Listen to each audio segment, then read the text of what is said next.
Hey, salut la gang, j'espère que vous allez bien. C'est Jess de chez Fidélité Canine pour l'épisode 4 de la session canine avec Jess.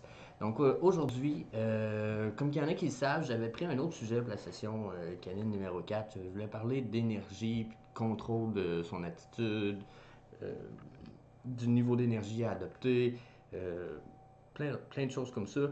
J'ai décidé de laisser ça un peu de côté, probablement pour un épisode ultérieur. Aujourd'hui, je veux refaire un épisode que j'ai déjà fait qui date de 2017, si je me rappelle bien, où je parlais de la propreté canine.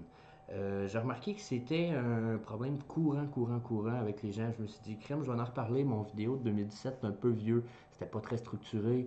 Ça élabore pas peut-être en détail toutes les étapes à faire, peut-être plus quoi regarder, quel concept à adopter, quelles choses à prendre en compte. Donc, je veux faire ça aujourd'hui.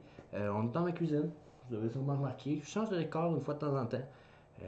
Il y en a qui me connaissent, hein, pas grand chose à cacher. Hein? Un humain bien normal, puis j'ai une cuisine un peu en désordre. Hein? C'est que ça fait une famille. Donc, épisode 4, la propreté canine. Je me suis mis aussi des notes aussi. Je vais essayer de rester le plus structuré possible. Donc, si vous avez l'impression des fois que, bon, il lit de quoi, oui, j'essaie de suivre un peu. Euh, j'ai mis pour la propreté, en fait, là, je vais mettre ça en 6 volets présentement avec vous aujourd'hui. Je vais essayer de vraiment euh, mettre ça clair. Chaque volet va avoir une certaine description avec des sous-volets à bien prendre en note. Peut-être que beaucoup d'entre vous vont vouloir se prendre une feuille de cartable ou quelque chose, prendre des notes. Sinon, juste à réécouter l'épisode. Je vais essayer de faire ça rapidement aussi, pour pas prendre plus qu'une grosse demi-heure maximum de votre temps pour ça. Mais bon, j'espère que je vais pouvoir aider le plus de monde possible gratuitement avec cette vidéo-là, puis que ça va être bon, le plus populaire possible. Hein. Si bien sûr ça vous aide, n'hésitez pas à le partager. Hein. Parlez-en le plus de monde possible. Mon but, c'est d'aider le monde. Puis tout ça, ben, c'est du gros gratuit pour vous. Fait que, hein, pourquoi pas. Donc, par quoi qu'on commence aujourd'hui? Là, je vais peut-être fermer mon son de téléphone avant que ça se mette à crier, puis que je l'ai oublié. Donc, chose faite, chose faite.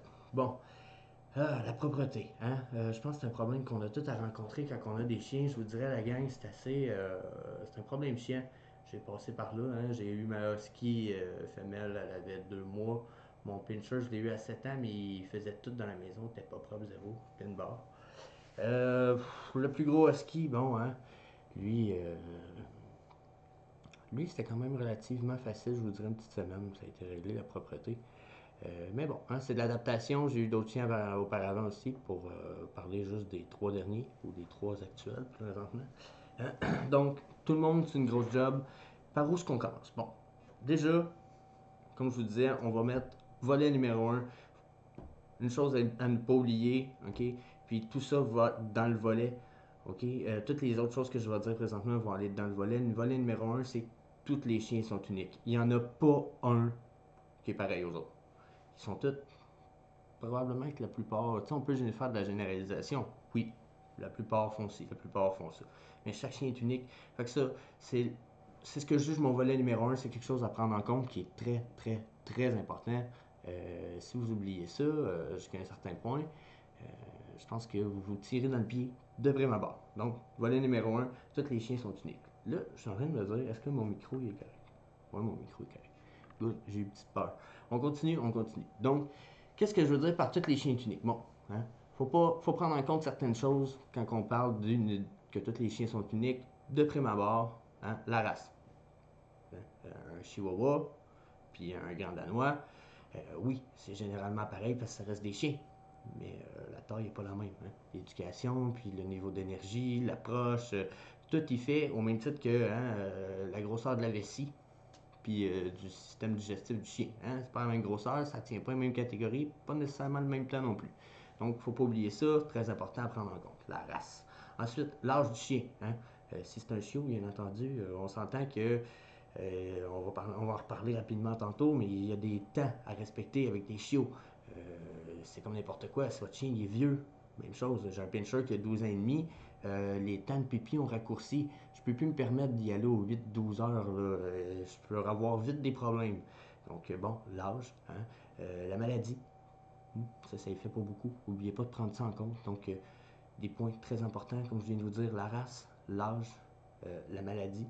N'oubliez pas de prendre en compte aussi le passé du chien. Si vous n'avez pas le chien de façon de prime abord, puis même si vous l'avez chiot, je veux dire, quand il est prêt, jusqu'à un certain point, comment ça s'est passé avec la maman? Est-ce qu'il était seul avec la maman? Est-ce que ça a été le chien qui a été délaissé un peu peut-être?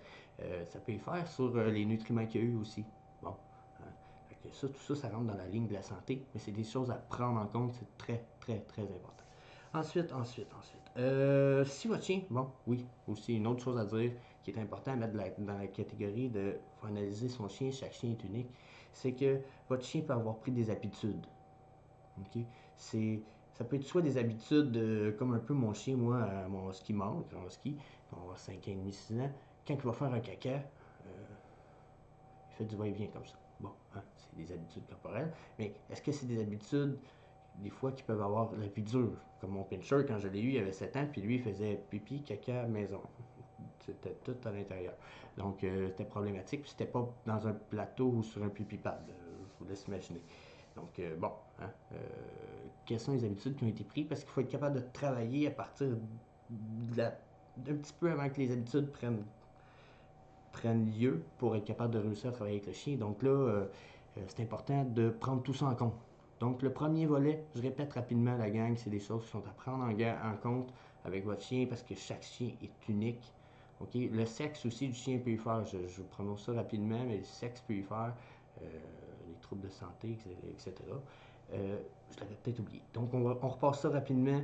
La race, l'âge, la santé, le sexe du chien, son passé, puis les habitudes qui viennent avec le chien sont des choses importantes à prendre en compte avant même de travailler sur la propreté avec le chien. Donc, je pense que oui, je pense qu'on peut passer au deuxième volet, la gang, à prendre en compte. Vous allez peut-être avoir l'impression que là, on ne parle pas de propreté encore, puis ça peut peut-être prendre encore un ou deux volets. Mais vous allez comprendre pourquoi on vient à du concret tranquillement pas vite. Donc, deuxième volet, la routine. OK? Pourquoi j'ai appelé le deuxième volet le volet de la routine, c'est que selon moi, la routine puis les habitudes sont des choses à prendre en compte puis à ne pas oublier également. Dans la mesure où ce que euh, une habitude que la vie dure, souvent c'est parce qu'elle a été récompensée. Puis une habitude qui est récompensée dans la tête du chien, ça ne veut pas dire qu'on l'a récompensée, va être répétée. Hein? Donc la routine va causer ça, un peu comme je vous parlais avec mes chiens. Ensuite, il y a la routine en général du foyer ici. Comment ça se passe dans la maison? À quelle heure on se lève? Est-ce qu'à tous les matins, dans le même laps de temps, on sort les chiens? Ou à tous les jours, c'est 10 spartiates, des fois 8 heures, des fois 11 heures, des fois. Comment on fonctionne? C'est quoi la routine d'un chien? Parce qu'un chien a besoin de routine, a besoin de structure, un chien. Donc, c'est des choses qu'il va falloir prendre en compte. C'est là pourquoi que j'ai appelé ce volet-là la routine. Donc, toutes des petites choses que je vous ai élaborées rapidement. Mon premier sous-volet, justement, on parle de structure. Okay? Un chien a besoin de structure, la gang. Il a besoin de savoir qu'il va sortir dehors, faire son pipi puis son caca au moins une ou deux fois même 3 fois par jour minimum. Euh, il a besoin de savoir qu'il peut se fier sur quelqu'un pour faire ce qu'il a besoin, pour manger, etc. Donc un chien a besoin de structure. On conseille généralement euh, d'ajouter de la structure dans le foyer de plein de façons. On en parle un petit peu plus tard. Les marqueurs vont en faire partie, qui est notre prochain volet. Donc, la structure, la gang. C'est important qu'un chien ait des habitudes, comme on va parler. Je dis, on va en parler un petit peu plus tard, c'est dans ce volet-là. Oui, ben en fait, on va parler de contrôle de la nourriture, parce que c'est important de contrôler la nourriture pour votre chien, surtout quand il y a apprentissage de la propreté, afin d'être capable de ben, je vais dire ça simplement, hein, en contrôlant ce qui rentre, on va contrôler ce qui sort du chien. Donc, en ayant une structure pour les repas, on va être capable de savoir un peu à quel temps, comment de temps ça se passe dans le système de notre chien. On va être capable d'élaborer une meilleure structure pour apprendre à notre chien à être propre. Hein, parce que le nœud pousse le vieux, ok? Fait que ça nous permet vraiment, vraiment de travailler sur la propreté. Je vous dirais même que c'est le truc, on en reparle plus tard, c'est de contrôler la nourriture. C'est ce qui est le plus efficace. Puis c'est juste temporaire. 6 mois généralement, gros, top. Après, on peut remettre on peut commencer à remettre manger librement si c'est les désirs du domicile. Donc, la structure. Ensuite, les habitudes. Bon, qu'est-ce qui sont les habitudes du chien? OK? Quand je dis des habitudes du chien, c'est justement, est-ce que votre chien fait toujours les mêmes moves quand il a envie? Ou si vous me dites, oui, mais j'ai remarqué que mon chien, il va tout le temps dans le coin de telle porte, puis il va faire pipi. Bon, ben, quand vous voyez qu'il se dirige par là, essayez de prévenir, toujours avoir un œil vers cette coin de région-là, exemple. Puis vous allez vous dire, bon, ben, à chaque fois que je vois le chien se diriger par là, je vais aller analyser. Puis même si le chien il prend peur puis il change de direction, je vais lui proposer d'aller dehors s'il fait un pipi. Mais je vais pouvoir agir avec la bonne méthode pour lui apprendre. Donc, les habitudes du chien sont importantes à délimiter. Euh, mon mâle, quand il a envie d'eau, il va s'asseoir devant la porte de la chambre de bain. Quand il a envie de pipi, il bouge devant la porte de l'extérieur en arrière. Donc, c'est des habitudes. Il faut être capable de cerner ces habitudes-là. C'est le deuxième volet, sous-volet de mon volet de la routine. C'est important de cerner les habitudes du chien. Okay? Que ce soit un jappement, un grognement, une routine dans l'heure, dans le temps. Parfois, c'est tout simplement le temps qui est important de remarquer, c'est les habitudes du chien. Okay? Bon, on parle de temps. Troisième sous-volet pour poursuivre, la norme de temps. Okay? Le pourquoi aussi on parlait de contrôle de nourriture, qui est le quatrième sous-volet, c'est que, en général, un chien, on le fait boire et manger, on lui donne 30 minutes, on sort ça dehors. Si on veut, en plus, on en profite pour l'activer un petit peu, le faire courir, le faire jouer, on joue avec lui, on lui donne un peu de, de temps bonus. Puis, ben, comment je vous dirais ça pour la suite? On attend. Une fois que son besoin est fait, je vous dirais que c'est assez rapide. La plupart des chiens, c'est 30 minutes. Euh, c'est fait. Donc, bon, c'est une norme générale. Est-ce que c'est le cas avec tous les chiens? Ben non. Ça ne veut pas dire que vous allez faire manger et boire le chien puis que 30 minutes après, c'est réglé. Sauf que si vous contrôlez la nourriture, qui est l'étape d'ensuite, dont on va discuter un peu plus en long et en large, euh, généralement, 30 minutes, vous sortez votre chien, c'est réglé. Vous allez rentrer, vous en avez au moins pour, je vous dirais, 4 heures. Pour bon, une bonne généralité des chiens qui a atteint maturité corporelle, on va dire, hein, qui n'a plus un problème d'hormones. Parce que l'âge, il fait. Quand on parlait de tous les chiens sont uniques, tantôt on parlait de l'âge, mais les hormones qui sont produites dans le corps durant la croissance ou durant la vieillesse du chien, ils ne sont pas les mêmes. Donc ça, c'est important à prendre en compte. Donc c'est là pourquoi on est capable de mieux analyser puis de dire que c'est une généralité pour les chiens 30 minutes après avoir mangé, mais ça peut être un 3 secondes. Hein. Un chiot, des fois, n'a pas beaucoup de retenue. Il est en train de finir de boire sa gorgée, il fait 2-3 pas, puis il est déjà prêt, là. Il s'installe, puis il fait ce qu'il avait besoin de faire. Donc, c'est sûr que question chiot, c'est autre chose. Question chiot, c'est plus une question d'heures par mois d'âge. Qu'est-ce que je veux dire par là? Bon. Question chiot, les chiots se retiennent, puis c'est bon, encore là, c'est une généralité, ok? Les chiots vont se retenir environ 1 heure par mois d'âge qu'ils ont. Donc, un chiot de 3 mois a une bonne retenue d'environ 3 heures après avoir bu et mangé. Sauf que, comme je vous disais, après avoir bu et mangé, généralement, il faut quand même qu'il le nœud pousse le vieux. Hein? Dans les 30 minutes, on conseille d'aller, de surveiller le chien, puis d'aller agir afin de réconforter le chien à l'apprentissage de la propreté. Hein? Mais une fois que ça c'est fait, vous avez, en théorie, 3 heures avant que ce qu'il a rentré tout de suite après ait agi, puis soit prêt à ressortir. Okay? Donc, c'est une généralité, puis ça va comme ça, je vous dirais, jusqu'au 6 mois, puis aux 8 mois. Mais là, après ça, aux 6 et aux 8 mois, il y a des hormones qui se créent beaucoup dans les corps des chiens. Donc, rendu là, offrez à vous quand même une surveillance accrue de vos chiens. Et je vous dis 6 heures, tant qu'ils n'ont pas atteint leur 1 an et demi, aux 6 heures, les chiens, essayez de les avoir sortis. Sinon, essayez de les avoir pas trop activés avant qu'ils peuvent sortir ou on s'entend pas faire exprès. Donc, ensuite, le contrôle de la nourriture. Bon, pourquoi j'ai mis ça dans la routine? Ben, c'est parce que j'ai pour mon dire que c'est une routine qu'il va falloir qu'il soit établie. Puis c'est, selon moi, la méthode pour apprendre à vos chiens à être propres, c'est de contrôler la nourriture de prime abord. Hein. J'en ai comme évoqué un petit peu, j'ai survolé un peu le sujet depuis tantôt. Qu'est-ce que je veux dire par contrôler la nourriture? Bon, moi, quand il vient temps de nourrir mes chiens, puis là, pourquoi je vous l'explique, pourquoi je l'ai fait comme ça avant, c'est que je pense que ça va être plus efficace de le comprendre. Moi, quand je nourris mes chiens, je les nourris personnellement une fois par jour. Je leur donne toutes leurs portions. Okay? Si, exemple, sur ma poche de moulée, il est écrit j'ai 3 portions pour 3 tasses pour mon chien selon leur poids, ben, je leur donne leurs 3 tasses, puis ils ont environ 15 minutes pour manger leur plat. Une fois que ça s'est passé, puis ils ne peuvent pas piger dans les plats des autres. Hein? Faut surveiller les plats, c'est très important pour qu'il y ait de pique assiette jusqu'à un certain point. Sinon, ben, c'est simple, ça peut créer des chiens obèses. Je ne vais pas élaborer sur ça, mais l'idée, c'est de contrôler. Okay? Une fois que le plat est déposé, les chiens ont 15, je vous dirais top 20 minutes où ce qu'ils peuvent manger et boire. Une fois que ça c'est réglé, on sert les repas.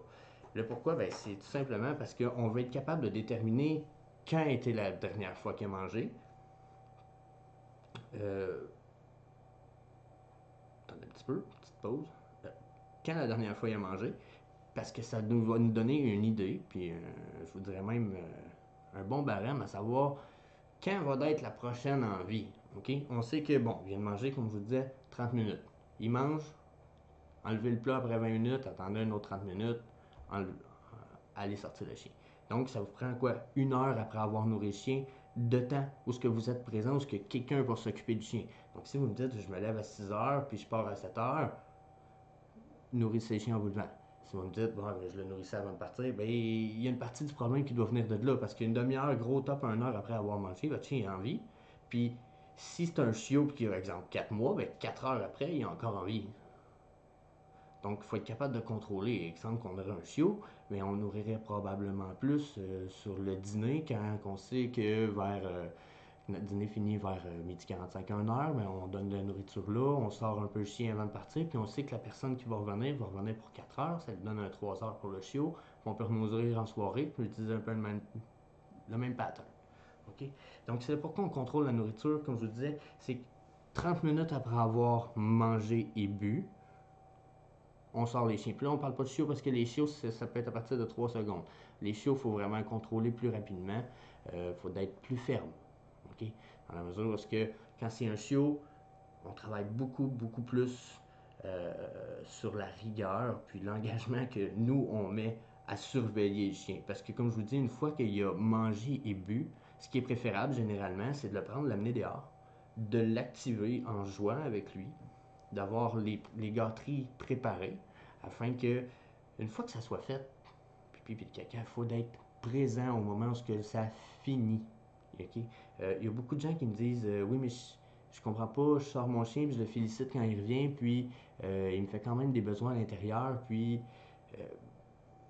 beaucoup de gens semblent avoir des problèmes avec le pipi caca, puis je vous dirais que, comme je vous disais, une fois qu'on contrôle la nourriture, l'étape d'ensuite, c'est de récompenser le chien. On récompense le chien pour l'action faite.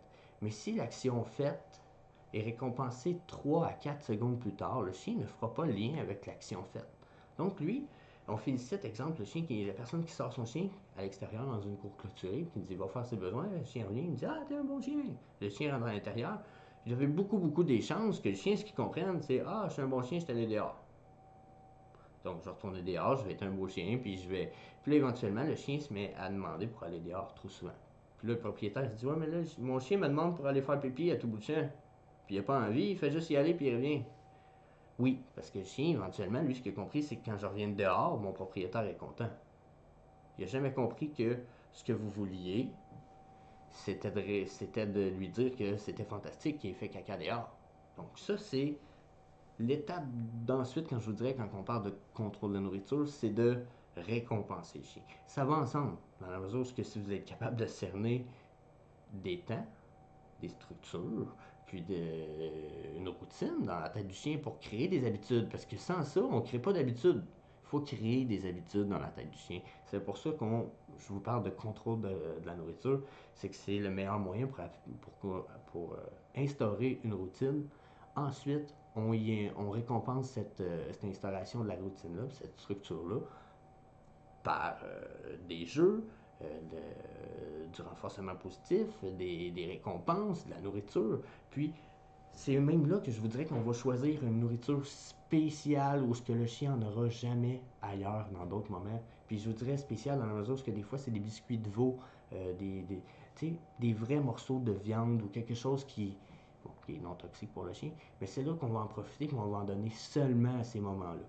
Bon, qu'est-ce que ça va faire? Comme je vous disais, on contrôle la nourriture, ça nous permet de cerner les temps, ça nous permet de mieux contrôler justement, bon, hein, mieux contrôler. On va dire ça comme ça. Ensuite, ben, comme je vous dis, on récompense. Mais pour récompenser, il faut être présent. Donc, quand on va arriver pour présenter l'extérieur au chien, on va sortir dehors avec le chien, puis on va être présent pour le besoin. C'est nécessaire à l'apprentissage. Puis le pourquoi, encore là, je vous parle d'ajouter des récompenses, puis je vous ai pas dit que c'est un sous-volet, parce que j'en reparle plus tard. Parce que selon moi, c'est un volet général. Je vous dirais même que c'est le quatrième volet principal. C'est l'apprentissage par la récompense. Donc, on va, comme je vous dis, bon, on va instaurer une nourriture spécialisée, une croquette, quelque chose de spécial, ok? On va même rajouter un jeu, probablement, même si c'est 30 secondes de jeu. Euh, on prend 30 secondes pour jouer avec le chien, on lui donne une gâterie, on sort un jouet, on joue avec le chien, on lui pitch une balle, 30 secondes, good, on rentre à la maison. Bon, c'est sûr, il y a les froids, l'hiver, les petits chiens, etc. Bon, mais c'est pas grave, le temps de jeu, mettez-les dans la maison. Amenez-les en dedans, donnez-y une. Yeah! Vous lui donnez une gâterie à l'extérieur, il la prend, vous allez à l'intérieur, vous jouez avec lui, vous arrêtez le jeu, puis vous en allez. Puis ça va arriver simplement quand il va avoir fait ses besoins. Ça n'arrivera pas dans d'autres moments. Il n'y aura pas une aussi belle activité soudaine qu'après avoir fait un beau pipi et un beau caca à l'extérieur. Hein? Donc, qu'est-ce que ça va faire? Ça va faire que le chien, lui, toute action dans son cerveau qui va être récompensée va être répétée. Donc, à toutes les fois que ça va arriver en extérieur, on récompense, puis on redonne au chien. On donne beaucoup au chien. On va lui dire, on va lui donner plein de bonnes attitudes, bonne énergie, etc.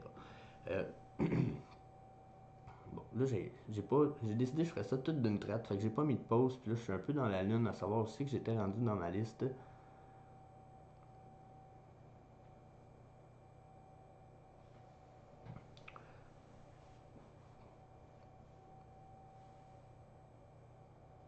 Bon, tout ça, bon, ok. Tout ça en ajoutant des marqueurs. Ensuite, à part, on va quitter un peu ce volet-là parce que je me suis un peu égaré, parce que j'ai comme parlé beaucoup de choses qui sont dans les volets suivants. Peu importe. Je veux jumper tout de suite au volet suivant pour ceux qui prenaient la peine de suivre. J'espère que vous êtes capable de suivre quand même. On était encore dans le volet routine avec le sous-volet structure. On a passé le sous-volet des habitudes. J'ai pas nommé le nom de ce volet-là, ça m'en revient présentement. On a parlé des normes de temps. C'est une chose probablement qui a été mise dans le volet des habitudes. Puis on a parlé du contrôle de la nourriture. Ça, c'était un volet qui était relativement important. Puis ça expliquait surtout, puis j'en reparle, puis je réexplique généralement pourquoi. Ça expliquait surtout que en contrôlant la nourriture, on contrôle ce qui se passe. Puis en contrôlant ce qui se passe, ça nous permet d'avoir un barème de temps avec lesquels on peut mieux travailler avec nos chiens. Donc, ensuite, mon volet, troisième volet, puis son nom, c'était le volet des marqueurs. Bon, je vais vous expliquer les marqueurs selon moi. Pourquoi c'est important? C'est parce que ce sont des mots qu'on va utiliser de façon constante, fréquente et sans trop les répéter inutilement. Au contraire, parce qu'il faut que ça devienne nos mots-clés. Okay? Ce sont des mots qui vont marquer le chien, ce sont des mots qui vont lui faire dire oh, ok, quand il dit ça, c'est ça qui s'attend. Donc c'est important d'incorporer des marqueurs. Selon moi, pour ce qui est de l'apprentissage de la propreté, il y a trois sections de marqueurs à introduire. Et ce sont trois sections qui sont simples à expliquer. Ce sont la section avant, pendant et après. Dans la mesure où avant que le chien, on l'amène faire dehors, faire ses besoins, parce que il faut lui faire comprendre que c'est là où on se dirige. Jusqu'à un certain point, ça va créer un engouement une fois éventuellement que le chien va avoir fait la liaison. Donc, si on n'utilise pas ce marqueur-là, puis qu'on fait la même action, le chien il va peut-être comprendre autre chose. Donc, ça va nous permettre de pouvoir incorporer peut-être d'autres marqueurs. Dans la mesure où si on dit on va aller promener, on va créer un autre comportement avec le chien. Ensuite, le marqueur du pendant. Bon, ben, ça, c'est un marqueur que peut-être va paraître un peu étrange, mais c'est un marqueur que j'ai expériencé personnellement avec plusieurs chiens avec le temps, mais de prime abord avec mon Pinscher, ok? Le Pinscher, lui, c'était un chien qui faisait toutes ses pipis et ses caca à l'intérieur. C'était pas compliqué, ben. À chaque fois que il se cachait, puis il allait faire ses besoins. C'était pas compliqué. Il se cachait, puis il allait faire ce qu'il avait besoin, puis il revenait se coller sur vous comme si de rien n'était. Donc, c'était un peu traite. Tu te retrouvais souvent avec des dégâts. N'ayant pas vraiment de connaissances autres que l'incorporation de marqueurs, ce que j'ai fait de base quand j'ai eu mon Pinscher qui était à ma moraine, j'ai parti avec le chien, puis à toutes les fois que, bon, j'ai fait un contrôle de la nourriture déjà, contrôler la nourriture. C'était une chose que j'ai faite juste parce que je m'étais dit, là, je vais décider quand tu manges, fait que je vais savoir quand tu. Ça s'est fait un peu de moi-même. Mais deuxième chose que je savais, c'était comment créer un marqueur dans un cerveau pour marquer une habitude ou un comportement pour que celui-ci soit souvent répété juste par la prononciation de ce marqueur-là. Donc, j'ai contrôlé la nourriture et j'ai pris mon chien. Et quand je l'amenais dehors et puis que je réussissais à avoir ce que je désirais de lui, je ne donnais même pas de renforcement positif. Je faisais tout simplement dire un mot aux 2 secondes et demie environ quand il faisait ce qu'il avait besoin. Puis, personnellement, j'ai incorporé le pipi caca. Tout simplement, ce que je viens de vous dire. Quand mon petit chien Gus Pincher, puis là, ben, j'avais zéro éducation dans ce temps-là, faisait son pipi puis son caca dehors, je disais, c'est un pipi caca, Gus? C'est un pipi caca? Petit pipi caca, Gus? Parce que son nom c'est Gus. Donc, un petit pipi caca, Gus. Puis, j'étais doux et calme, mais je l'incorporais. J'ai fait ça, je vous dirais, pendant 6 mois. Puis, avec le temps, c'est devenu un réflexe. On le sortait dehors, puis on lui disait, go, vas-y, va faire ton pipi et ton caca. Puis, éventuellement, il partait. Puis, j'avais remarqué que si on le répétait 2 puis 3 fois, la patte lui levait un peu tout seul. Puis, oh, il arrêtait, puis il faisait son pipi et son caca. C'est probablement un réflexe qui est créé dans le cerveau du chien, mais c'est quelque chose qui est fonctionnel. C'est le pourquoi que j'ai remarqué qu'on peut créer un marqueur durant l'action euh, de faire pipi et de faire caca, ce qui va probablement augmenter nos chances de créer ce comportement-là. Hein? Donc, une fois qu'on a contrôlé la nourriture, on sait qu'il y a envie, on sait que une fois qu'on incorpore un marqueur, les fois où il va avoir peut-être une demi-envie, mais ça va nous donner peut-être un petit boost dans la probabilité que ça arrive. Moi, dans mon cas, mon chien Pinscher, je pourrais même vous parler de. Je vais demander à Max qui commente en dessous de la vidéo puis qui dise oui, qui vous confirme, c'est vrai. Mon ami Max, je gamais beaucoup dans ce temps-là. OK? Puis, là, faut pas que je perde du temps. Je gamais beaucoup dans ce temps-là, la gang. Puis, j'ai dit ça à mes amis. Mon chien, il fait pipi caca sur commande. J'ai dit, Gus, fais pipi caca, Gus, fais pipi caca. Puis, il le fait. Puis là, ben, je game avec mes amis. Je dis, hey, je reviens dans une demi-heure, je vais aller me faire manger. Puis, mon chien était sorti, là. OK? Il était pas supposé avoir envie, là. OK?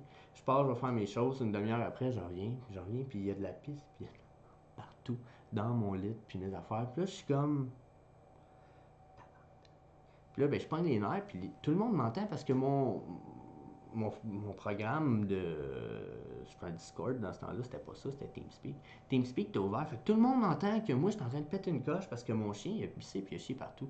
Mais là, ce qu'on m'a pas dit avant peut-être 1 an après, c'est que c'était Max puis son cousin qui pensaient pas que c'était vrai. Fait que eux, pendant que j'étais parti, ils avaient dit Gus, on fait pipi caca, Gus, on fait pipi. Puis, ben, malencontreusement, la gang, mon chien, à cause d'eux, avait vraiment fait ses besoins dans la maison parce qu'il était devenu propre maintenant. Donc, c'est un peu ma péripétie qui prouve que des marqueurs, on peut les incorporer, ça peut créer des comportements. Donc, il y a les marqueurs du après. Hein? Je pense que maintenant, à cette heure que j'ai gagné beaucoup en connaissance, le marqueur du après, ce sont les marqueurs les plus efficaces, ce sont les plus bénéficiels, puis ce sont les marqueurs qui servent à dire merci au chien. T'es un bon chien. Yes, t'as fait ça dehors. Wouh! OK? Quand c'est des chiens, en plus, il faut pas hésiter. OK? Quand le chien a fait son pipi kéké dehors, il faut avoir une énergie explosive un petit peu. Oh yeah, t'as fait pipi, good dog. Puis il faut en mettre l'énergie, il faut lui donner une gâterie, il faut jouer avec lui, il faut être dedans. OK? Ben, c'est un marqueur important, c'est de donner une récompense au chien, du renforcement positif, une bonne énergie. C'est un marqueur dans la mesure où tout ça ensemble, ça fait partie du chien, d'une expérience. Puis lui, c'est cette expérience-là jusqu'à un certain point qui lui fait comprendre que le comportement qu'il vient d'avoir et qui vient de se terminer à la seconde près est bénéfice pour lui à tout coup.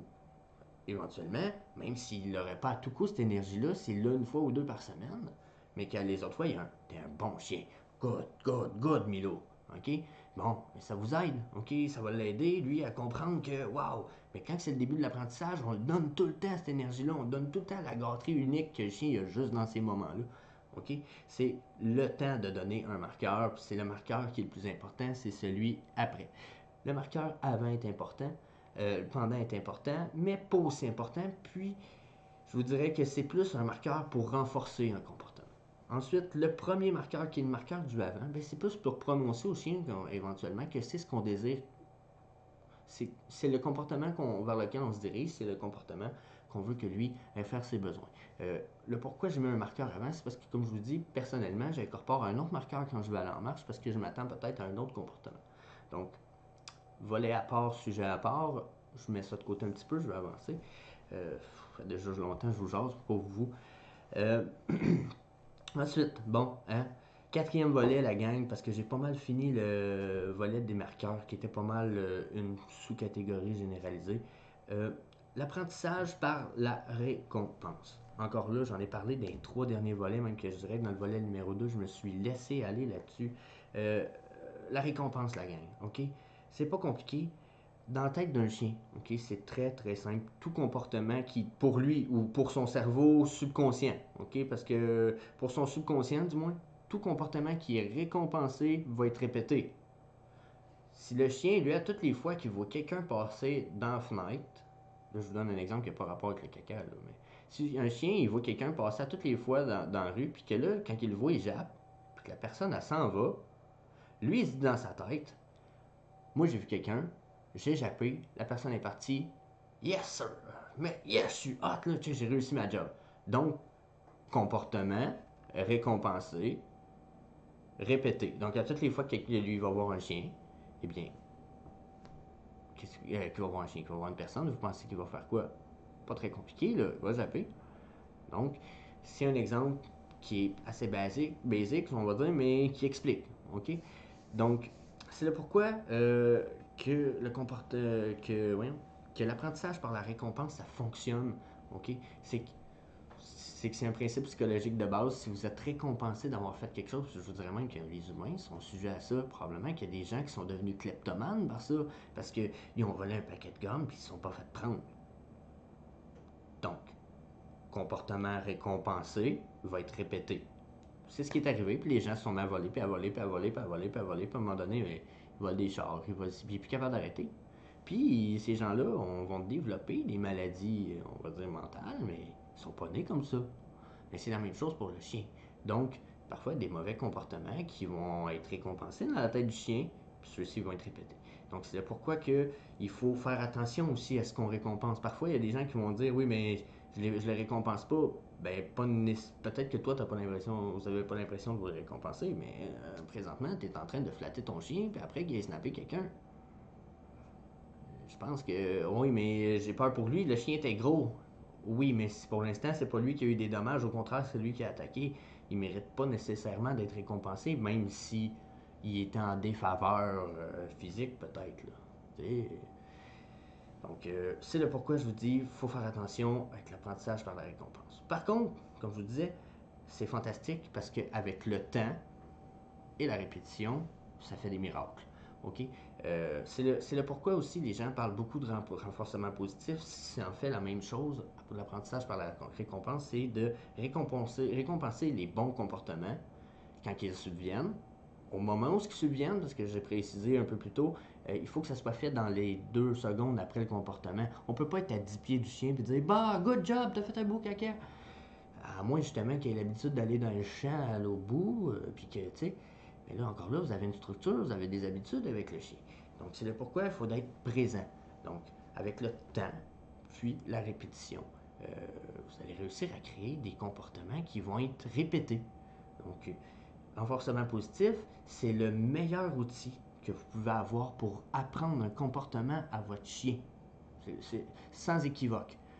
C'est sûr qu'il faut créer un endroit le plus, puis un peu plus de structure pour que ça soit le plus contrôlé possible. C'est là pourquoi j'ai parlé de structure plus haut. Parce que si je parle pas de structure, puis de créer des habitudes, puis des routines, le chien, sans structure, il n'aura pas l'impression que vous incorporez des marqueurs au bon moment. Vous ne serez pas là au bon moment pour le féliciter. Le chien ne comprendra pas. Ça prend un bon encadrement pour que tout ce renforcement positif-là, puis cet apprentissage par la récompense soit efficace. Sinon pour vrai, je fais tout ça pour rien. Là. Hein? Pourquoi je fais ça? OK? Il faut vraiment, vraiment que vous soyez présent. Mais ça prend de l'engagement, du temps puis de la répétition. Dans la tête d'un chien, pour qu'un comportement soit compris, vraiment compris et adopté et que ça devienne une habitude, il faut qu'il soit répété et compris 40 fois. Ça ne veut pas dire que s'il le fait 40 fois, il l'a compris les 40 fois.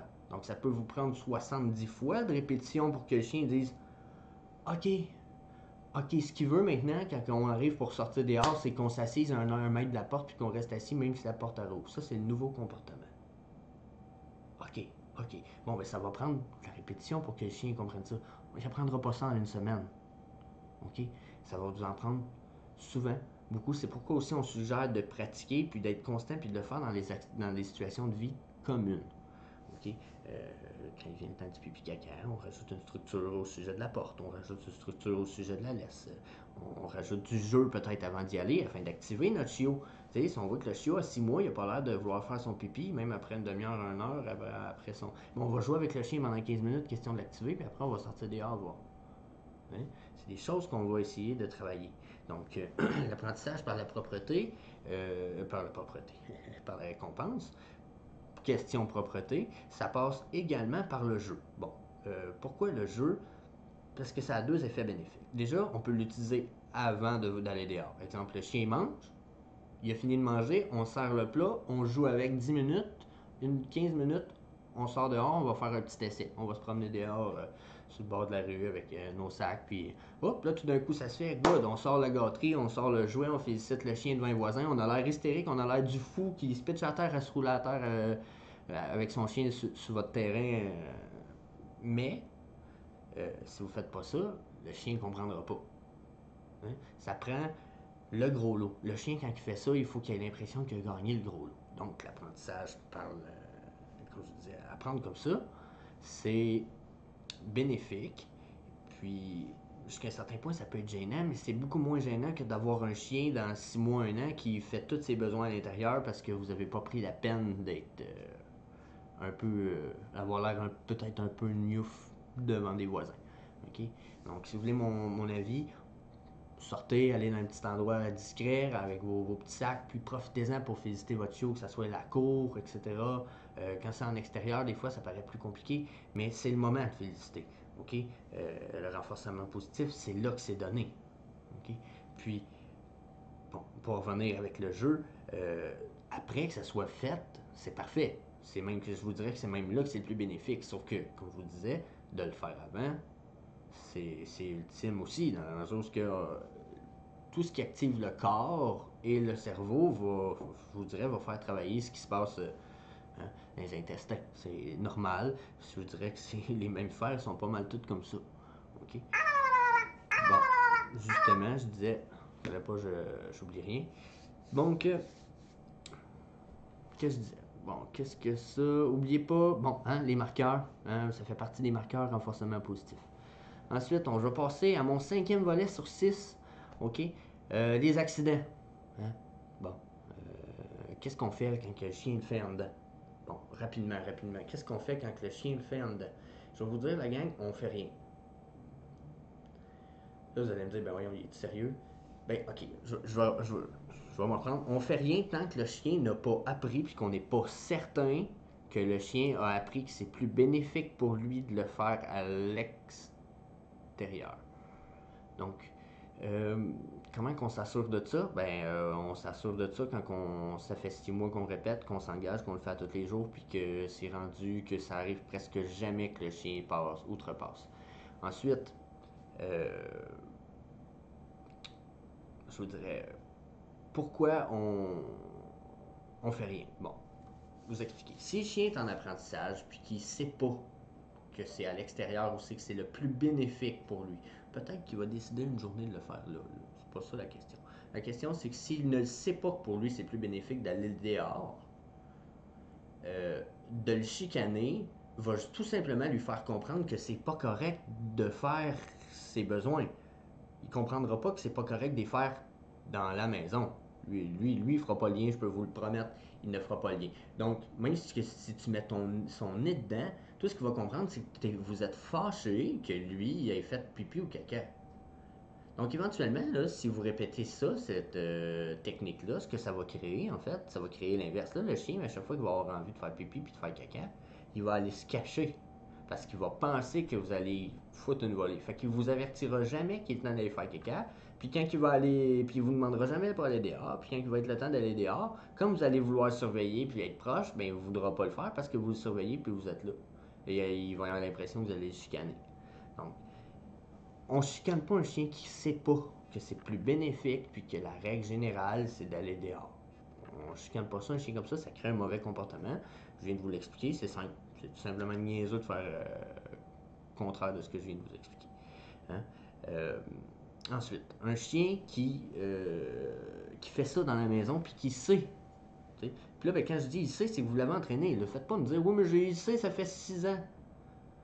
Oui, mais tu viens de l'avoir, ça fait quoi, 3 mois, puis là, toi, tu dis, ça fait 6 ans qu'il sait, mais que là, chez vous, ça marche pas, fait que... Mais c'est ça, qu'est-ce que vous avez fait pour qu'il sache? Si votre réponse, c'est rien, ben votre chien, il sait probablement pas que c'est dehors. Une fois que vous êtes capable de me dire, ah ben j'ai fait ça, j'ai fait ça, j'ai fait ça, puis ça a marché depuis tant de temps. Mais là, il vient de faire pipi caca dehors, puis là, ça fait tant de temps qu'il fait ça en dedans, puis là, ça fait tant de temps qu'il le fait en dedans. Alright, là, il y a d'autres choses. Là, il y a d'autres choses, je suis d'accord avec vous autres. Donc, ça fait tant de temps que le chien est propre, vous avez appris au chien, ou le chien a appris parce qu'il y a eu une bonne éducation, etc. Good, on va analyser d'autres choses avant d'aller le chicaner. Parce que ça sert à rien d'être chicané, puis même d'être en colère après le chien. Le chien ne comprendra pas. Okay? L'idée, c'est d'analyser certaines choses. Okay? Le chien peut être malade. Hein? Des fois, un petit tour chez un vétérinaire, si ça fait longtemps, ça peut nous donner des petits indices sur ce qui se passe. Okay? L'âge du chien peut y faire pour beaucoup, dans la mesure où moi, comme je vous disais plus tôt, j'ai un pincher, il a 12 ans et demi. Il ne sortit plus pendant 8h30, 10h là, qu'il me faisait dans le temps. Donc, l'âge du chien, ça peut y faire. C'est un chiot, même chose. Okay? Il faut être conscient de ces choses-là. Donc, avant de se fâcher, il faut se poser des questions. Est-ce que mon chien pourrait être malade? Est-ce que son âge pourrait être en ligne de compte? Puis, je vous dirais, le troisième point qui est analysé, mais il y en a sûrement une couple d'autres, c'est en quelle saison on est. Okay? Parce que, bon, justement, j'ai un pincher, puis l'hiver, je peux vous dire que des fois, c'est justement si après 5 heures, je ne l'ai pas sorti, monsieur, ça se peut qu'il se décide d'aller faire ça dans le coin de la chambre de bain. Il est une petite place, le petit maudit. Il faut que je le surveille, tu sais. Mais là, c'est ma responsabilité parce que l'hiver, monsieur, il a froid aux pattes puis il n'aime pas ça aller dehors. Tu sais, ça, c'est la personnalité du chien, ok? Je peux pas me mettre à chicaner tout le temps, c'est à moi mieux surveiller. Donc encore là, il y a des choses à analyser avant de chicaner. Ok? Selon moi, on ne chicane pas un chien. Si on est rendu au point de chicaner un chien, c'est parce que c'est nous qui avons fait une erreur. Ok?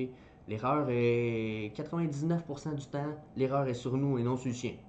Ok? Si le chien a fait ça et qu'il savait ce qu'il fallait qu'il fasse, il y a quelque chose qui se passe de pas normal. Ok? Peut-être qu'il est malade, peut-être que. Ok? Ensuite, bon, dernier volet, le volet de la correction. Parce que pour vrai, selon moi, il y a une façon de corriger un chien qui fait pipi caca en dedans, mais un chien qui sait qu'on fait ça dehors. Maintenant, on prend un chien, justement, on acquiert un chien de quelqu'un, mais on sait que ce chien-là est propre parce qu'il a prouvé être propre. Puis là, on le déménage, puis il se met à ne plus être propre. Bon, hein, ça peut arriver. Bon, c'est un exemple comme un autre. Il y a peut-être plein d'autres exemples d'un chien qui pourrait devenir pas propre un peu du jour au lendemain, puis pourtant, il est pas malade, il est pas vieux. C'est l'été, il fait chaud. Bon, hein, on analyse tout va bien. OK? Bon, qu'est-ce qu'on fait dans ce temps-là? On fait la même chose que je vous ai suggéré en haut. Contrôle la nourriture, on récompense quand c'est le temps, on ajoute des marqueurs, tout ça la gang. On fait tout ça, sauf qu'on crée un peu plus de surveillance dans la maison, avec le chien. On rajoute peut-être un plus grand contrôle de la nourriture. Puis, si on surprend le chien en flagrant délit, ce qui veut dire en train de faire un pipi ou en train de faire un caca, on va utiliser une approche qui va durer environ 6 secondes, mais qui va être un peu semi-drastique puis semi-épeurante. Un peu comme quelqu'un qui nous réveillerait avec une cloche de train, là, tu sais, ça fait... Wow, ok. On va utiliser une approche un peu comme ça, puis on va utiliser un peu l'effet de surprise. Ce qu'on va essayer de créer pour le chien, c'est une situation désagréable où ce que, justement, vous savez, quand on fait le saut, tout le... qui nous pogne, tu sais, bon, ben imaginez-vous que vous êtes en train de faire vos besoins, puis vous faites le saut, là, ok? Hein? C'est ça. Moi, je peux vous dire une affaire, je prendrai mon 2 minutes. Ça vous donne pas envie de continuer. Donc, c'est un peu ce qu'on va créer comme atmosphère, puis dans la tête du chien. Il faut lui faire un peu le saut sans lui faire peur. Il ne faut pas lui faire peur, le traumatiser, il faut lui faire peur, un sursaut. Il faut que vous ayez un peu l'attitude de, pour ceux qui ont des enfants, ou des petits-neveux, des nièces, des frères, des sœurs, n'importe quoi, imaginez qu'il y a quelqu'un que vous aimez, là, et sur le bord de traverser la rue, puis vous savez que si la seconde qui s'en vient, il se fait frapper, là, à quelle vitesse vous allez le tirer, puis pour pas qu'il se fasse frapper, ok? Vous l'aimez, cette personne-là, là, c'est la personne, de, ok? C'est votre mère, c'est votre mère. Bon, à quelle vitesse vous allez agir, puis avec quelle voix vous allez dire hey! Puis vous allez, hein? Bon, ben c'est un peu cette énergie-là qu'on va essayer d'avoir, puis on va changer de l'atmosphère avec notre énergie. On va essayer de. Là, je dis notre énergie, je suis pas un gars spirituel. Là. Quand je dis l'énergie, c'est de changer de ton de voix, de faire passer du je parle pas fort à hey! Ok? C'est de faire un. Ok. Wow, tout le monde fasse le saut. L'idée, ça va être d'avoir cette approche-là avec le chien, puis faut que ça dure à peu près 6 secondes, puis de se rapprocher corporellement du chien, pas dans la mesure où on lui rentre dedans un peu comme je viens de le faire, mais de se rapprocher. Mon chien serait là, je me rapprocherais aussi vite que mon enfant qui s'en va se mettre la main sur le rond de poil rouge qu'il a pas vu. Genre, ouais, tu sais, pour aller le retirer, là. Bon, je courrais à cette vitesse-là, puis je m'approcherais, je ferais comme, hey, non! Puis là, ben, je prendrais mon chien. Une fois que l'atmosphère, elle a été changée, que le chien est comme, oh, qu'est-ce qui s'est passé? Là, je dirais, viens, on va aller dehors. Viens, on va aller dehors. Viens, viens, viens. Puis je resterais très neutre. Surtout pour ne pas féliciter, je le prendrais par le collier gentiment, mais je l'amènerais dehors, je l'attacherais, on sortirait dehors ensemble. OK?